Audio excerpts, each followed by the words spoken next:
Shalom, selamat pagi Bapak Ibu Saudara. Pagi hari ini kembali lagi kita membaca dan merenungkan firman Tuhan. Dan marilah kita berdoa. Kami mengucap syukur kepadamu ya Tuhan, atas kebaikan-Mu dalam hidup kami pagi hari ini. Kami bisa bangun dari tidur, kami sungguh percaya itu semua karena kebaikan-Mu. Dan sebelum kami beraktivitas, kami mau membaca merenungkan firman Tuhan. Biarlah firman-Mu dapat menguatkan setiap kami, dapat menegur kami dan dapat menuntun jalan kami. Kami siap membaca dan merenungkannya dalam nama Tuhan Yesus Kristus. Haleluya. Amin. Bapak Ibu Saudara, tema renungan kita yaitu Tuhan adalah pertolongan kita. Mazmur pasal 121 ayat 1. Aku melayangkan mataku ke gunung-gunung. Dari manakah akan datang pertolonganku? Bapak Ibu Saudara, sejak semula rencana iblis adalah menghancurkan hidup manusia. Di dalam Yohanes pasal 10 ayat 10a mengatakan bahwa pencuri datang hanya untuk mencuri dan membunuh dan membinasakan. Adam dan Hawa adalah korban pertama rencana iblis. Jatuh dalam dosa karena tipu muslihat iblis. Mereka kehilangan berkat Tuhan sehingga terusir dari Taman Eden dan hidup dalam penderitaan. Bapak Ibu Saudara, usaha iblis mencari mangsa terus dilakukan hingga sekarang. Terlebih-lebih di zaman akhir ini. Iblis tahu waktunya sangat singkat. Karena itu ia tidak membuang kesempatan.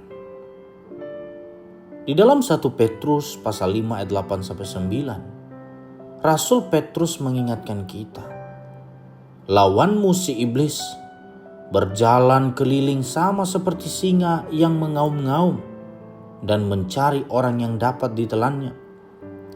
Lawanlah dia dengan iman yang teguh, sebab kamu tahu bahwa semua saudaramu di seluruh dunia menanggung penderitaan yang sama.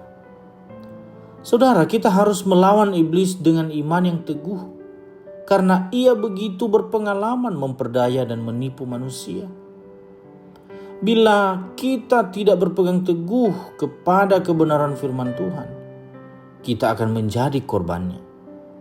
Iblis mempunyai 1001 cara mengecoh, menjebak, memperdaya manusia, mengiming-imingi harta, uang, jabatan, popularitas dengan jalan pintas sehingga banyak orang tergiur karenanya.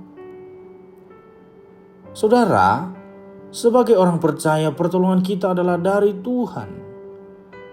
Dialah yang hidup dan berkuasa, sanggup memberkati kita secara melimpah. Yesus berkata, "Aku datang supaya mereka mempunyai hidup dan mempunyainya dalam segala kelimpahan." Yohanes 10 ayat 10b. Bukan hanya berkat jasmani yang disediakannya, berkat-berkat rohani pun diberikannya bagi kita. Efesus 1 ayat 3 mengatakan, "Terpujilah Allah dan Bapa Tuhan kita Yesus Kristus, yang dalam Kristus telah mengaruniakan kepada kita segala berkat rohani di dalam surga." Seringkali kita tidak sabar menantikan jawaban Tuhan, namun sesungguhnya tidak terlelap dan tidak tertidur penjaga Israel. Mazmur pasal 121 ayat 4. Artinya, Tuhan tahu setiap pergumulan kita. Dia melihat dari sorga semua penderitaan yang kita alami. Saudara-saudara yang dikasihi Tuhan, percayalah bahwa Tuhan adalah penolong kita dalam segala kesesakan kita. Maka biarkanlah Tuhan mengambil alih hidupmu. Jangan biarkan iblis yang berkuasa atas hidupmu. Kita berdoa. Terima kasih atas firman-Mu ya Tuhan yang begitu menguatkan kami, di mana Engkau selalu hadir dalam setiap kejadian hidup kami. Apapun yang kami alami, kami percaya bahwa Engkau ada di sana. Terlebih-lebih ketika kami mengalami pergumulan, Engkau datang menolong kami. dan memberi kami kekuatan. Kami bersyukur dan berterima kasih kepadamu. Hari ini Tuhan, kami akan memulai berbagai kegiatan aktivitas kami.